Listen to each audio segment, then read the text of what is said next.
Dans le premier roman d'Alexis Génie, L'art français de la guerre, les fantômes des soldats de Vichy, de Dien Bien Phu et d'Algérie marchent au pas de loi en avant des policiers d'aujourd'hui.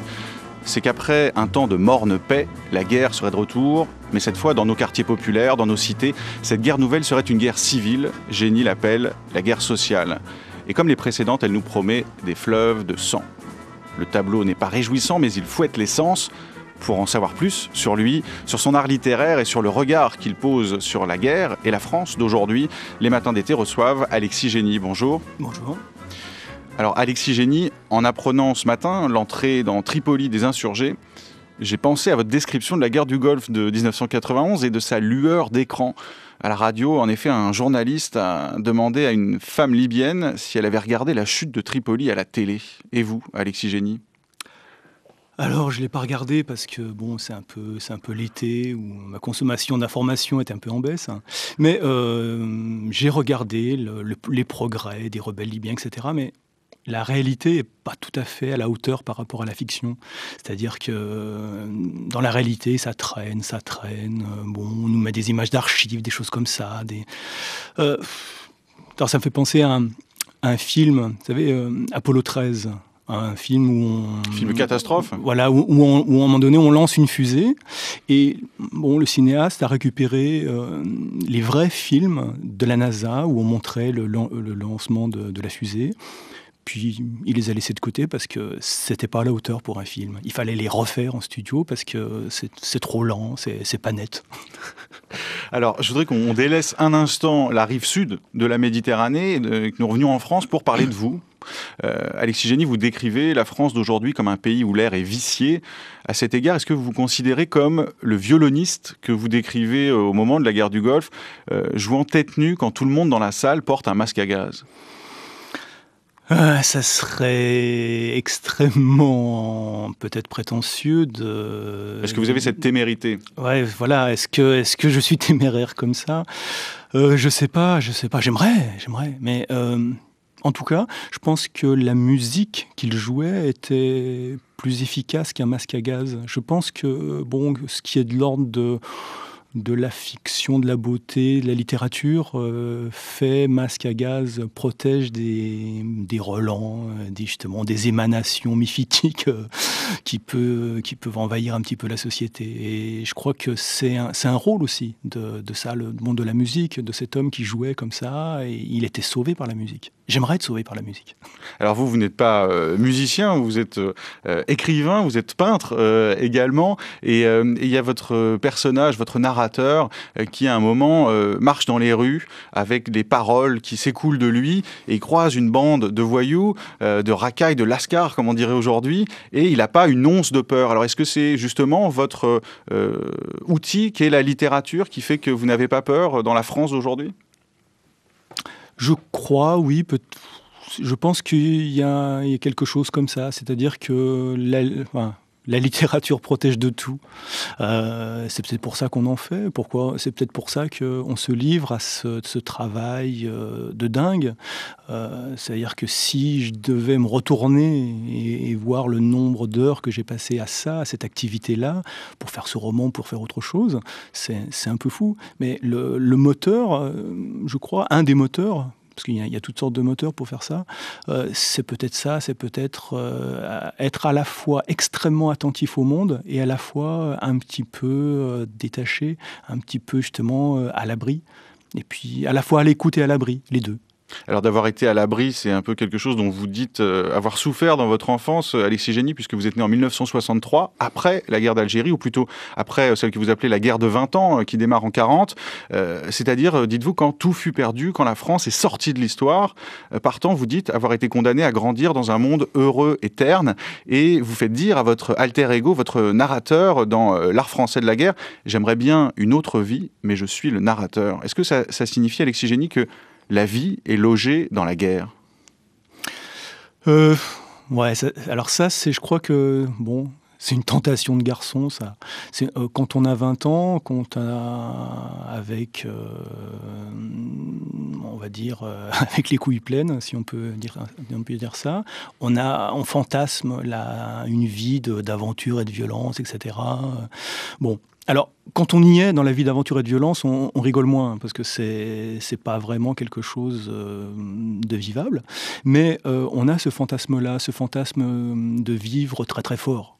Bon, et c'est vrai que dans ce monde où j'ai vécu, qui est un monde merveilleusement heureux en fait. Voilà, je suis enfant de classe moyenne. Finalement, j'ai vécu dans une sorte de Suède, c'est-à-dire où je ne connaissais ni les pauvres ni les riches. Tous les gens que je connaissais étaient des gens de classe moyenne, éduqués, et tout allait bien, merveilleusement bien. Et c'est vrai que la guerre était quelque chose de lointain. C'était les choses dont parlaient les grands-parents. Voilà. Avez-vous connu la guerre? Il a connu la guerre. Il n'a pas connu la guerre, etc., etc. C'était les termes qu'on entendait.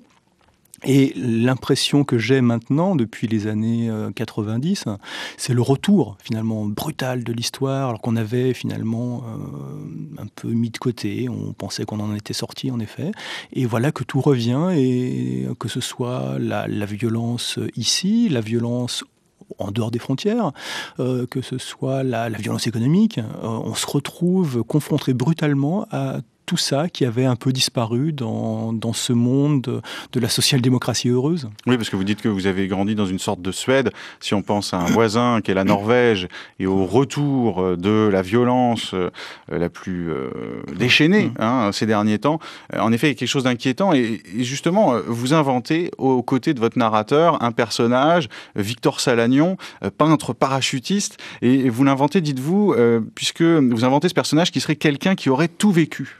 Et tout vivre, pour Victor Salagnon, c'est avoir vécu la Seconde Guerre mondiale, l'Indochine, la guerre d'Algérie. Ce tout, c'est quoi? C'est le pire, c'est le meilleur, c'est que, encore une fois, il n'y a pas d'existence en dehors de la guerre? Alors, je pense que le tout, c'est le pire et le meilleur en même temps.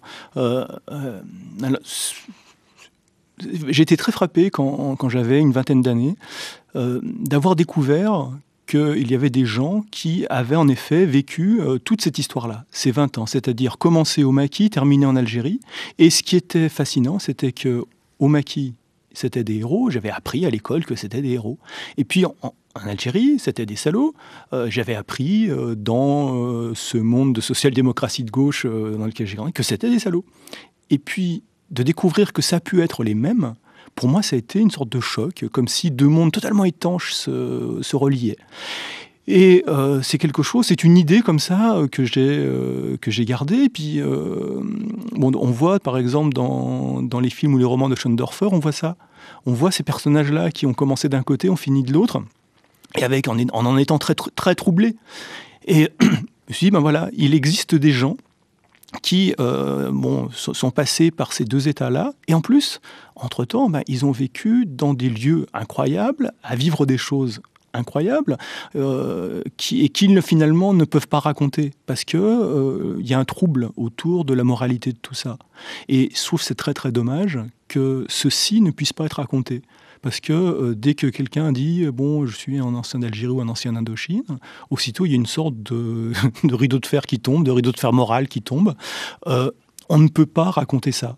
Alors donc du coup, je l'ai fait. Vous parlez de Pierre Schoendorfer qui, lui, l'a raconté avant vous. On pense notamment à la 317e section, ce livre et ce film qu'il a réalisé autour de la défaite en Indochine, avec le regretté Bruno Kremer, notamment dans ce rôle ambigu. À quoi votre admiration pour Schoendorfer tient-elle, Alexis Génie? Ces personnages ambigus, bifrons, ou c'est qu'il était lui-même peut-être ce salaud?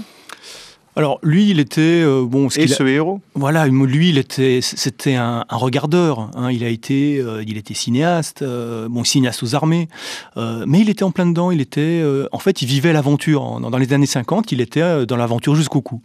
Ce qui me fascine chez lui, c'est justement le fait d'avoir réussi à retracer un petit peu l'épaisseur humaine de ces gens-là. Parce que ces gens-là, on en a une image. Par exemple, ce Bruno Kremer, enfin ce personnage joué par Bruno Kremer, voilà, qui a vécu la Seconde Guerre mondiale, est en Indochine, est le sous-officier efficace de la guerre d'Indochine, et qui est tué en Algérie un peu par hasard. Bon, ces personnages-là, ils sont sortis de l'histoire. On ne veut pas en entendre parler, ils sont vraiment dans les bas-côtés, on les a laissés sur la route. Mais Schoendorfer a essayé alors peut-être pas de leur rendre hommage, mais de les restituer, de les re-raconter. De dire, voilà, ces gens-là ont existé, ces gens-là ont une épaisseur humaine. On peut discuter moralement de ce qu'ils ont fait, de ce qu'ils auraient dû faire, de ce qu'ils n'auraient pas dû faire, etc. Mais ils ont existé. Et voilà, l'existence existe. Et on ne peut pas la nier. Et c'est ça aussi que je tenais à faire, c'est-à-dire essayer de retrouver l'existence, essayer de retrouver des figures de personnes, finalement, dont j'ai été contemporain. Et je ne me suis pas aperçu que j'étais contemporain de ces gens-là, parce qu'il y avait un moralisme qui m'aveuglait. Donc c'est pour ça aussi que mes personnages ne sont pas... mes personnages ont fait des choses qu'ils n'auraient pas dû faire, mais ils ne sont pas infâmes. Ils existent.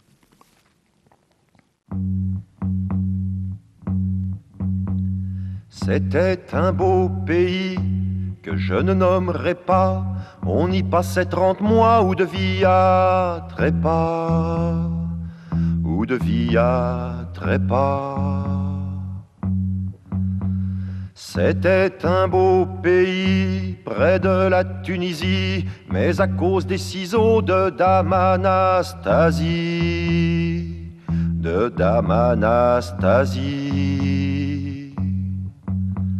Je ne peux le nommer, apprenez toutefois qu'on y perdait notre temps en même temps que la foi, qu'il y avait du sable, des pitons et des rocs, et que ça n'était pas non plus loin du Maroc.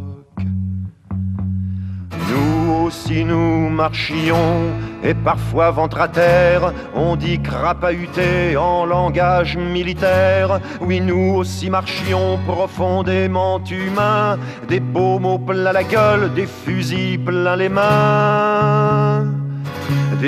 Pierre Tisserand chantait « Nous aussi, nous marchions ». C'est dans la bande originale du film « Avoir 20 ans dans les Aurès » de René Vauthier, un des premiers films à raconter le quotidien de ces Français laissés sur le bas-côté de l'histoire, comme vous nous le dites, Alexis Génie, ces jeunes appelés et officiers d'Algérie. Je voudrais qu'on parle de votre écriture à présent dans votre roman « L'art français de la guerre ». Cet art français de la guerre, écrivez-vous, c'est un beau massacre. C'est d'avoir les mains barbouillées de sang. Est-ce qu'on peut dire, Alexis Génie, que votre art littéraire consisterait à écrire avec du sang ? J'aimerais bien. J'aimerais bien, parce que finalement, quand on écrit avec du sang, dans tous les mythes, légendes, où à un moment donné, quelqu'un écrit avec du sang, c'est qu'il joue son âme. J'aimerais jouer mon âme dans l'écriture. Vous avez fait un pacte faustien avec Gallimard ? Je ne sais pas avec Gallimard, mais avec le lecteur peut-être. Voilà, avec le lecteur ou avec les grands anciens de la littérature. Je crois que c'est ça qui me... Alors bon, Gallimard a dans son catalogue les grands anciens de la littérature. Donc en effet, je suis ravi d'être parmi eux. C'est un peu une sélection dans l'équipe de France de littérature. Mais, on fait des prises de sang aussi, oui, en équipe de France.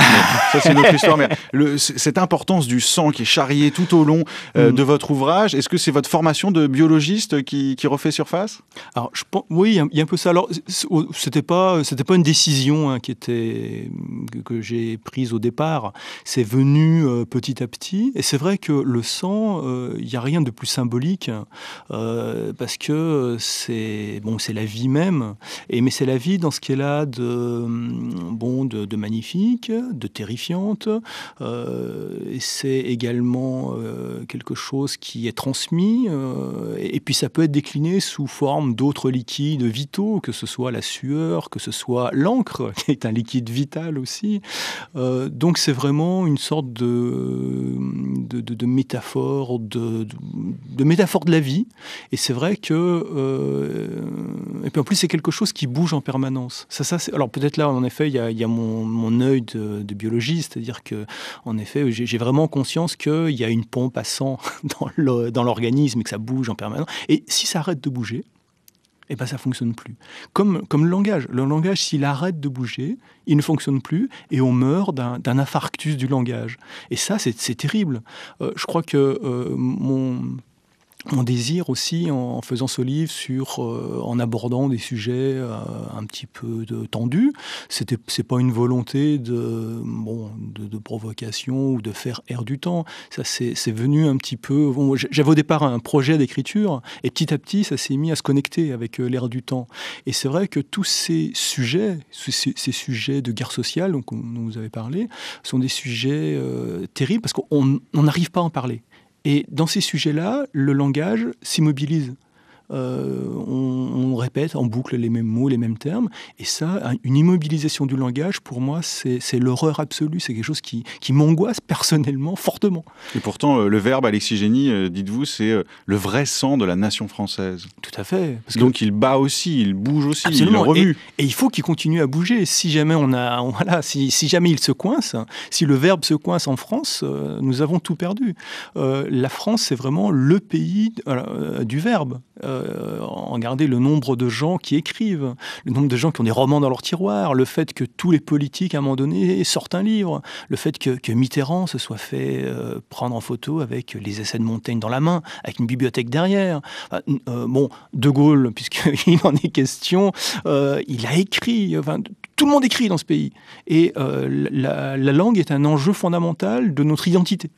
Et alors de barbouiller un peu les sangs, j'allais dire les murs, mais plutôt les pages de sang dans votre ouvrage L'art français de la guerre, Alexis Génie, il y a ce terme qui m'est venu, c'est que vous étiez un sanguinaire. Et chez les caïds des ghettos d'Abidjan, un sanguinaire, c'est justement un guerrier plein, c'est un vrai bonhomme. Est-ce que vous aviez, en choisissant d'utiliser, de répandre le sang, l'intention de vous placé aux côtés des plus grands caïds de la littérature française? Quand on se mêle d'écrire un roman, quand on a... C'est pas une pastorale. Quand on a l'infinie arrogance d'écrire un roman, parce que quand même, ça veut dire que je vais passer du temps à ça, et puis après je vais penser que des gens vont passer du temps à le lire. Et en effet, il faut avoir une ambition colossale. Alors, on peut être humble dans la vie, par rapport aux vrais gens qui sont autour de soi. Mais quand on se referme sur soi pour écrire un roman, dans ce petit espace-là, il faut qu'on soit d'une ambition absolue. C'est-à-dire qu'il faut avoir envie de tutoyer les plus grands. Justement, vous parlez de ces grands anciens à l'instant. Vous dites que vous avez hésité entre adopter un style classique ou éructant et finalement avoir choisi les deux. Alors on pourrait penser à Balzac, à Céline, mais aussi bien dans le genre classique ou éructant. Quels sont les écrivains qui vous ont inspiré ? Alors, il y en a énormément. Alors, il y a même des plus anciens. J'ai une passion absolue pour Racine. Pour Racine qui écrit quelque chose d'absolument formaliste. Et avec son verbe extrêmement bien arrangé, il arrive à décrire des violences terrifiantes. Parce que dans Racine, si on regarde ce qui se passe, mais c'est affreux. Tout le monde s'étripe, mais avec une langue parfaitement équilibrée. Alors, dans votre travail de formalisme et de formalisation de la violence, Alexis Génie, il y a aussi une place importante non seulement de la narration, mais aussi de la monstration. Il y a vos deux héros qui sont justement l'un le narrateur, l'autre un peintre, et qui font affaire ensemble. Vous établissez d'ailleurs une hiérarchie entre narration et monstration. Dire ne suffit pas, écrivez-vous, montrer est nécessaire. Et vous ajoutez, dessiner demande une habileté, un apprentissage, une technique, alors que narrer est une fonction humaine, il suffit d'ouvrir la bouche et de laisser aller le souffle. Y croyez-vous vraiment ? C'est un peu paradoxal de faire un roman où on dit que ce qui compte, c'est de montrer et non pas de raconter. Voilà, il y a du paradoxe un peu bête au fond, mais n'empêche que, bon, comme j'ai été un peu ambivalent entre romanesque et quelque chose de poétique, je suis ambivalent entre montrer par le dessin, par exemple, et puis écrire. Mais bon, ça doit être des paradoxes qui sont finalement fertiles, puisque ça me permet d'aller de l'un à l'autre et puis finalement d'écrire. Mais c'est vrai que j'ai la nostalgie de quelque chose qui soit en silence, sans mots. J'ai la nostalgie d'évidence, en fait. Mais l'évidence, c'est pas possible. Il faut... Mais bon, j'y pense toujours. Donc, si je pouvais simplement montrer les choses comme ça serait merveilleux. Mais c'est une utopie inatteignable. Oui, parce qu'on se demande si vous avez écrit au fil de la plume, que ce que narre votre narrateur, vous l'avez écrit en ouvrant seulement la bouche, en laissant courir la main sur le clavier ou sur le cahier. Les deux. Là aussi, les deux. C'est-à-dire qu'il y a des périodes comme ça d'éruptation réelle. Bon, j'écris comme ça. Et puis après, il y a un travail d'artisan qui est infiniment long de remontage de tout ça. Et ça prend un temps fou. Puis à la fin, ça fait quelque chose qui est construit et qui est équilibré, qui se tient, qui fonctionne. Parce que la simple éructation ne dit rien.